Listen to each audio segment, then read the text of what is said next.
सन 2017 अक्टूबर का महीना चल रहा था। वातावरण में हल्की हल्की ठंड शुरू हो गई थी। इसी हल्की हल्की ठंड के वातावरण में स्कूली बच्चे आपस में हंसी मजाक करते हुए साथ साथ विद्यालय जा रहे थे। विद्यालय जाते समय रास्ते में एक शमशान घाट पड़ता था, जिसे वैकुंठ धाम नाम दिया गया था। यात्रियों को या आने जाने वालों को असुविधा ना हो, इस बात का ध्यान रखते हुए शमशान घाट के रास्ते के बगल से एक दूसरा रास्ता निकाल दिया गया था, ताकि लोग शमशान घाट न जाकर के उस रास्ते से आया जाया करें। लेकिन बच्चे तो बच्चे, उन्हें क्या पता कि शमशान घाट के जाने वाला रास्ता सही है या गलत। कुछ बच्चों को दूसरा रास्ता पसंद आता था, लेकिन 3 बच्चे ऐसे थे जो हमेशा उस शमशान घाट के रास्ते से आया जाया करते थे। तीनों ही एक कक्षा में पढ़ते थे और तीनों के नाम प्रिंस, हेमंत और आर्यन थे। जब भी ये तीनों शमशान घाट के रास्ते से निकलते तो कभी कभार शमशान के अंदर जलती चिता को भी देखने लगते। इस पर वहां मौजूद लोगों में से कुछ लोग बच्चों को वहां खड़ा रहने से मना करते, जिस पर ये लोग वापस भाग के स्कूल के लिए आ जाते। एक दिन की बात है, हेमंत आर्यन के घर गया। कल संडे है, छुट्टी के दिन कोई प्लान है क्या? आर्यन बोलता है, कोई खास प्रोग्राम तो मैंने नहीं बनाया है, प्रिंस से पूछ लो। उसके घर के पीछे मैदान भी है, उसमें मैच खेला जाएगा, उसको कोई आपत्ति ना हो तो। आर्यन प्रिंस के घर जाता है, साथ में हेमंत भी होता है। प्रिंस कहता है कि कल तो खाली रहेंगे, कोई खास काम नहीं है, तुम दोनों कल मेरे घर आ जाना, शाम को मैच खेला जाएगा। अगले दिन रविवार की शाम को आर्यन हेमंत के साथ प्रिंस के घर चला जाता है। 2 घंटे तक तीनों लोग मैच खेलते हैं। मैच खेलने के बाद प्रिंस की बड़ी बहन अंशिका तीनों के लिए नाश्ता चाय लेकर आती है। तीनों बड़े आराम से खाकर छत पर टहलने के लिए पहुंच जाते हैं। छत पर जाकर इधर उधर देखते हुए तीनों को सामने रोड से एक छोटी बस आती हुई दिखाई देती है। बस पर लिखा होता है लाश के वास्ते, और बस के ऊपर किसी की अर्थी रखी होती है। तीनों लोग ध्यान से इस बस को देखते रहते हैं। थोड़ी देर में बस वैकुंठ धाम नाम के शमशान के सामने जाकर रुकती है। लोग उतरते हैं, अर्थी को अपने कंधों पर उतारते हैं और शमशान घाट के अंदर ले जाते हैं। ये देखकर आर्यन प्रिंस से कहता है, शमशान चला जाए, चल चलकर देखते हैं कि लोग लाश को कैसे जलाते हैं। हेमंत भी इस बात से सहमत हो जाता है, लेकिन प्रिंस कहता है, नहीं नहीं, अभी वहां जाएंगे तो वहां कई लोग होंगे जो मना करते हैं। एक काम करते हैं, 6 बज रहा है, 2 घंटे बाद जाएंगे, क्योंकि मैंने कई बार देखा है कि रात में लोग लाशों को नहीं जलाते हैं, सूरज ढलने से पहले ही लाशों को जलाया जाता है। आर्यन और हेमंत प्रिंस की इस बात पर राजी हो जाते हैं। 2 घंटे बाद रात के तकरीबन 8 बजे तीनों लोग घर में किसी को बिना बताए शमशान पहुंच जाते हैं। शमशान में एक अजीब सन्नाटा होता है, एक अजीब सी शांति होती है। तीनों जगहों पर अलग अलग चिताएं जल रही होती हैं। 2 जगह पर चिताएं बिल्कुल ठंडी पड़ चुकी होती हैं। हल्की हल्की अभी भी उनमें आग लग रही होती है। तीनों शमशान में मौजूद एक बहुत बड़े विशाल पीपल के पेड़ को देखते हैं। शमशान में मौजूद लाइटों की रोशनी में उस पीपल के पेड़ में छोटी छोटी मिट्टी की हांडियां लटकी होती हैं। प्रिंस हेमंत से पूछता है, इन हांडियों में क्या होगा? हेमंत बताता है कि जो लोग मर जाते हैं ना, उनके लिए इसमें खाना पानी टांग के लटका दिया जाता होगा, ताकि मरने के बाद उनकी आत्मा इसमें से निकाल कर खाए। तीनों इस बात पर हंसते हैं। तभी पीपल के पीछे से एक बड़ी भारी आवाज आती है, कौन है वहां? किस बात की हंसी हो रही है? तीनों सहम जाते हैं। पीपल के पीछे से एक काले रंग का साया निकल कर आता है। रोशनी में आने पर पता चलता है कि कोई साधु है जिसने लंबे लंबे मोटे बाल रखे हुए हैं। नीचे केवल एक भगवा धोती पहनी है, ऊपर अजीब सी माला पहनी है, जिनमें से एक माला में हड्डी होती है। उसके एक हाथ में लोहे का एक चिमटा और दूसरे हाथ की मुट्ठी में कुछ बंद रहता है। तीनों उस साधु को देखकर डर जाते हैं। साधु पूछता है, यहां क्या करने आए हो रात में? रात में यहां कोई नहीं आता।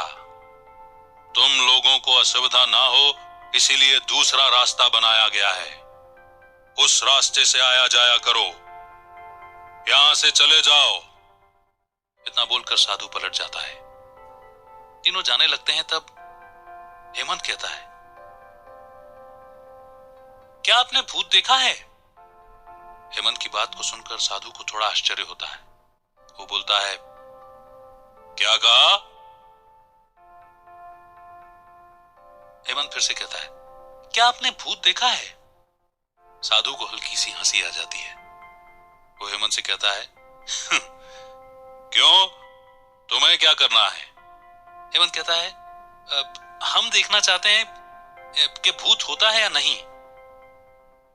साधु कहता है, भूत देखोगे? पता चल गया कि अगर भूत है तो क्या करोगे? हेमंत कहता है, यकीन हो जाएगा। हम लोगों को मम्मी बहुत डराती है कि वहां नहीं जाओ, भूत रहते हैं। दादी भी डराती है, इधर आ जाओ। तो कम से कम भूत को देखने के बाद हम भूत से ये कहेंगे कि जब भी हम कहीं आया जाया करें तो हमारे सामने मत आया करो और हम लोगों को डराया ना करो। साधु हेमंत की बात सुनकर हंस पड़ता है और कहता है, जाओ बच्चों, तुम लोग जाओ, अभी बहुत ही छोटे हो। भूत किसी को डराते नहीं हैं और ना किसी के सामने आकर उनका रास्ता रोकते हैं। हाँ, जब कोई भूतों की चीजों को नुकसान पहुंचाता है तब भूत नुकसान पहुंचाते हैं। तुम बहुत छोटे हो, घर जाओ। साधु की बात सुनकर तीनों शमशान से वापस अपने घर आ जाते हैं। अगले दिन सोमवार को तीनों उसी शमशान वाले रास्ते से घर जाते हैं। शमशान के अंदर जाकर तीनों उस साधु को देखते हैं, लेकिन वो साधु इन्हें दिखाई नहीं देता। तीनों विद्यालय पहुंचकर इस बारे में सोचते हैं कि कैसे उस साधु से बात करके किसी तरह भूत देखा जाए। लंच के समय तीनों मिलकर खाना खाते हैं और एक प्लान बनाते हैं। 3 बजे छुट्टी होती है। तीनों विद्यालय से निकलकर वापस उसी शमशान के अंदर आते हैं और आकर शमशान में कुछ कुछ जगहों पर पत्थर के बने हुए चबूतरे होते हैं। उनमें से एक चबूतरे पर बैठ जाते हैं। चबूतरे पर बैठकर सामने कुछ दूरी पर 2 चिताएं जल रही होती हैं। उनको देखने लगते हैं, तब तक इनके पीछे से फिर वही भारी आवाज आती है, तुम लोग फिर आ गए यहां? तीनों झटके से अपनी गर्दन पीछे की तरफ मोड़ते हैं। इनको वही साधु दिखाई देता है जो कल रात में ही मिला था। साधु इनके सामने आता है। उसके हाथ में 2 केले और दूसरे हाथ में एक सेब होता है। पूरे शरीर पर सफेद रंग की कोई भस्म लगी होती है। माथे पर लंबा गोल तिलक, दोनों भुजाओं में लाल रंग की अजीब से चिन्ह बने होते हैं और गले में वही हड्डियों की माला पड़ी होती है। साधु इनके सामने आकर केले और सेब तीनों को दे देता है और बोलता है, बच्चों, तुम लोग यहां ना आया करो। बार बार यहां क्यों आते हो? हेमंत कहता है, हमें एक बार भूत दिखा दीजिए, फिर हम लोग यहां नहीं आएंगे।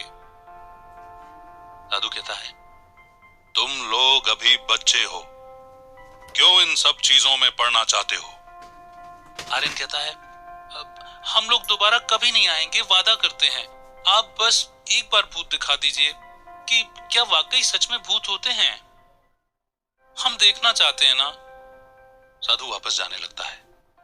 5 कदम चलकर रुकता है, वापस इनके पास आता है और इनसे कहता है, अगर तुम लोगों ने सच में भूत देख लिया तो दोबारा यहां नहीं आओगे। तीनों एक साथ कहते हैं, हाँ, हम दोबारा यहां कभी नहीं आएंगे, वादा करते हैं। साधु बोलता है, ठीक है, अभी जाओ, कुछ दिनों बाद दिवाली आने वाली है। दिवाली के अगले दिन सुबह मेरे पास आना। तीनों खुशी खुशी जाने लगते हैं। तभी साधु तीनों को रोकता है और बोलता है कि तुम तीनों को मेरे लिए एक एक चीज लेकर आनी पड़ेगी। तीनों बोलते हैं, बताइए क्या लाना है? साधु बोलता है, एक लड़का मेरे लिए मिठाई लाएगा, दूसरा मेरे लिए फल लाएगा और तीसरा मेरे लिए देसी शराब लेकर आएगा। तीनों शराब की बात सुनकर चौंक जाते हैं।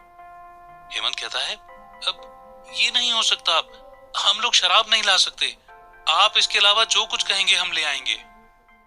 साधु सोचता है, 2 मिनट बाद बोलता है, ठीक है, 1 लीटर गाय का दूध लेकर आना। इसके बाद बिना कुछ और शब्द कहे बाहर चला जाता है। तीनों वापस अपने घर आ जाते हैं। एक हफ्ते बाद दिवाली आने वाली है। उसी की तैयारियां सब मिलकर करने लगते हैं। दिवाली वाले दिन तीनों मिलकर खुशी खुशी दिवाली मनाते हैं और आपस में ये भी तय कर लेते हैं कि फल, मिठाई और दूध कौन कौन लेकर अगले दिन सुबह उस अघोरी से मिलेगा। अगले दिन तीनों जल्दी उठकर नहा धोकर तैयार हो जाते हैं। हेमंत केला और सेब लेकर जाता है। आर्यन 2 तरह की मिठाई का एक डब्बा लेकर जाता है और प्रिंस 1 लीटर की प्लास्टिक की बोतल में गाय का दूध लेकर आता है। तीनों शमशान घाट पहुंचते हैं और पीपल के पेड़ के पास 4 चबूतरे में से एक चबूतरे पर बैठकर अघोरी का इंतजार करते हैं। 10 मिनट, 15 मिनट, आधे घंटे बाद अघोरी आता है। तीनों से कहता है, आ गए तुम लोग? मुझे तो लगा तुम भूल जाओगे। हेमंत कहता है, हम लोग भूत देखना चाहते हैं। आपने जो कहा था वो हम ले आए हैं। अब आप हमें भूत दिखाइए। अघोरी हंसने लगता है और बोलता है, भूत क्या मेरी माला में लटका हुआ है जो दिख जाएगा, या मेरे बालों में रखा है? कर दिखा दूंगा कि लो देखो ये भूत है।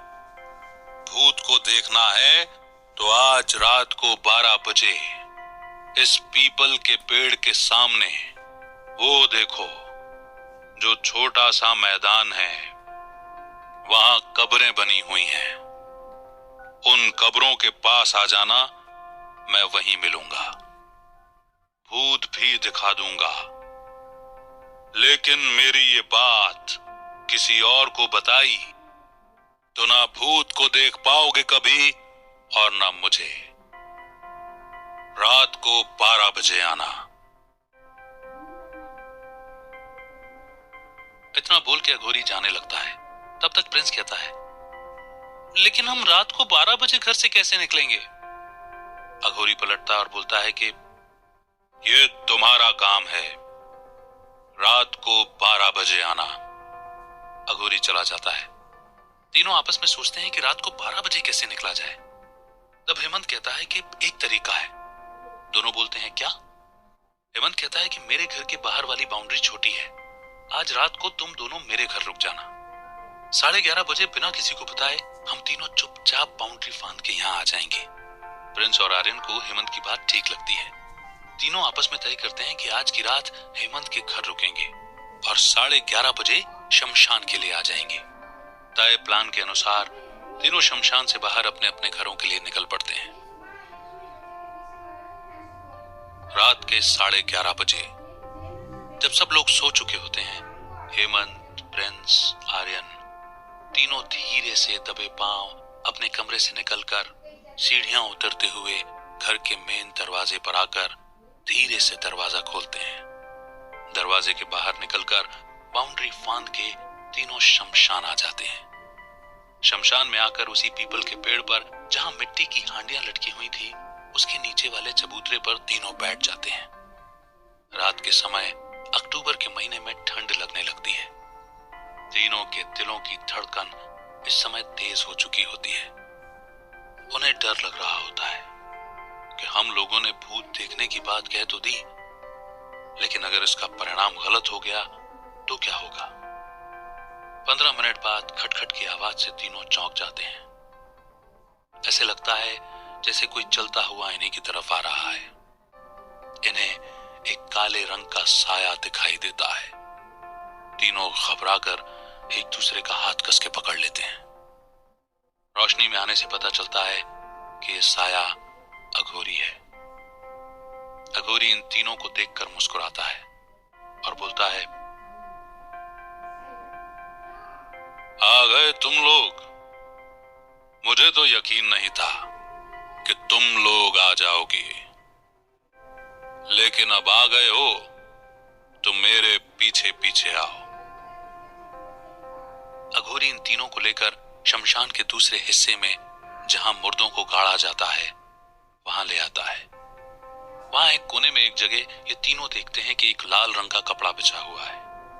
उसके ठीक सामने एक काले रंग का कपड़ा बिछा हुआ है, जिस पर नींबू, कुछ खास तरह के रंग लगे हुए पत्थर, अलग से डिब्बी में सिंदूर, अगरबत्ती, धूप बत्ती, चाकू एक कटोरी में लाल रंग का शायद मांस और बगल में ही एक शराब की बोतल रखी होती है। इन सामान के सामने एक आदमी की खोपड़ी देखकर तीनों का दिल मुंह को आ जाता है। तीनों का मन तो होता है कि इसी समय यहां से भाग जाएं, लेकिन मन ही मन तीनों एक दूसरे को देखकर ये सोचते हैं कि अब आ ही गए हैं तो भूत को देखे बिना वापस तो नहीं जाएंगे। आर्यन डरते डरते कांपती हुई आवाज में अघोरी से पूछता है, ये भूत है? अघोरी खोपड़ी हाथ में लेता है और हंसता है। उसके हंसने से ऐसे लगता है जैसे शमशान में कोई हड्डियां आपस में रगड़ रहा हो। हा हा हा हा हा हा हा हा हा हा। अघोरी बोलता है, ये भूत नहीं है, भूत इसके अंदर आएगा। तुम लोग सामने गोल घेरा देख रहे हो, उस घेरे के अंदर जाकर बैठ जाओ और चाहे कुछ भी हो जाए उस घेरे से बाहर मत निकलना। वहां से तीनों लोग 5 फीट की दूरी पर उस गोल घेरे के अंदर जाकर बैठ जाते हैं और एक दूसरे का हाथ पकड़ लेते हैं। सबसे पहले अघोरी एक बोतल जिसमें पानी भरा होता है उसको लेकर सारे सामान के ऊपर छिड़कता है, अपने ऊपर भी छिड़कता है। फिर वो दूसरी बोतल भी जिसमें शराब भरी होती है वो लेकर अपने ऊपर छिड़कता है। सारे सामान को सामने रखता है और उसमें थोड़ी सी शराब अपनी हथेली में लेकर उस इंसान की खोपड़ी के मुंह में डालता है। उसके बाद अघोरी अपने सामने एक छोटा सा हवन कुंड रख उसमें कुछ लकड़ियां डालकर अग्नि प्रज्वलित करता है और कुछ संस्कृत के शब्दों से संबंधित मंत्र बोलने लगता है। मंत्र से इन लोगों को कुछ समझ में तो नहीं आता, लेकिन इन लोगों को यह जरूर पता चल जाता है कि अघोरी भूत को बुला रहा है। 10 मिनट बाद आर्यन घड़ी देखता है। 12:05 हो रहे होते हैं। तभी अचानक आंखें बंद किए हुए अघोरी बोलता है, आ गया तुम्हारा भूत। डर के मारे आर्यन, हेमंत और प्रिंस तीनों की सांसें रुक जाती हैं। धड़कनें दिल की तेज हो जाती हैं। तीनों एक दूसरे का हाथ कस के दबा के पकड़ लेते हैं। अघोरी मानव कंकाल की खोपड़ी धीरे से दोनों हाथों से उठाकर जलते हुए उस अग्नि के छोटे से कुंड में बीचों बीच रख देता है। सही से खोपड़ी को बैठाने के बाद अघोरी दोनों हाथों को उल्टा करके आपस में चिपकाकर आंखें बंद करके धीरे धीरे होठों से कुछ मंत्र बुदबुदाने लगता है। तीनों आश्चर्य से देखते हैं कि अघोरी ने जलती हुई अग्नि में मानव कंकाल की खोपड़ी को जब अग्नि के कुंड में रखा था तो अघोरी के न हाथों में कुछ जला और ना ही उसे तेज आंच का कुछ महसूस हुआ। कुछ ही सेकंड बीते होंगे कि शमशान में हल्की सी आंधी चलने लग जाती है। पेड़ों के पत्ते खड़खड़ खड़खड़ आवाज से एक दूसरे से टकराने लगते हैं। जिस पीपल के पेड़ पर इन्होंने हांडियां लटकी हुई देखी थी वो हांडियां धीरे धीरे हिलने लग जाती हैं। तीनों लड़के डर के मारे एक दूसरे को कस के पकड़ लेते हैं, लेकिन अघोरी वैसे ही चुपचाप शांत अपने होठों से मंत्र बुदबुदा रहा होता है। उसे बाहरी स्थिति से कोई मतलब नहीं होता कि बाहरी वातावरण में क्या हो रहा है। तभी अग्नि के उस छोटे से कुंड में जो मानव कंकाल की खोपड़ी रखी होती है, उस खोपड़ी के दांत आपस में कट कट आवाज करने लगते हैं। तीनों लड़कों के माथे से पसीने की बूंदें निकलकर गालों तक आ जाती हैं। तीनों ध्यान से देखते हैं। मानव कंकाल की खोपड़ी कट कट आवाज करती हुई अग्नि के कुंड से धीरे धीरे ऊपर हवा में उड़ती है। कुंड के बिल्कुल ऊपर आकर वो खोपड़ी रुक जाती है। तीनों ध्यान से उस खोपड़ी को देख रहे होते हैं। खोपड़ी अघोरी की तरफ घूमती है, वैसे ही कट कट करके आवाज निकालती है, फिर वापस इन तीनों लड़कों की तरफ कट-कट आवाज करती हुई धीरे धीरे इनके करीब आने लगती है। तीनों लड़के एक साथ चिल्लाने लग जाते हैं, बाबा जी इस खोपड़ी को रोक लीजिए, बाबा जी इस खोपड़ी को अपनी तरफ बुला लीजिए। लेकिन अघोरी पर उनकी बातों का कोई प्रभाव नहीं पड़ता। ऐसा लगता है जैसे उसे बाहर का कुछ सुनाई देना बिल्कुल बंद हो गया है। वो वैसे ही चुपचाप दोनों हाथों को उल्टा जोड़कर अपने होठों से मंत्र बोल रहा होता है। प्रिंस की अचानक चीख निकल जाती है। दोनों बच्चे प्रिंस को कस के पकड़ लेते हैं ताकि वो घेरे से बाहर न गिर जाए। दोनों डरते डरते अघोरी की तरफ देखते हैं। अघोरी धीरे से आंख खोलता है। उसकी आंख खुलते ही मानव खोपड़ी हवा में ही पीछे जाने लगती है। पीछे जाकर वापस अघोरी के सामने खोपड़ी जमीन पर बैठ जाती है। अघोरी शराब की बोतल में से थोड़ी शराब निकालकर खोपड़ी पर डालता है, खड़ा होता है और बच्चों के पास आता है। उसके एक हाथ में एक गिलास में शायद पानी होता है। वो पानी हेमंत को देकर कहता है, इस लड़के पर ये थोड़े से छींटे डालो और उसे पानी पिलाओ। हेमंत तुरंत अघोरी की बात मान जाता है। 2 मिनट बाद प्रिंस को होश आ जाता है। रात के 2 बज चुके होते हैं। अघोरी तीनों से कहता है,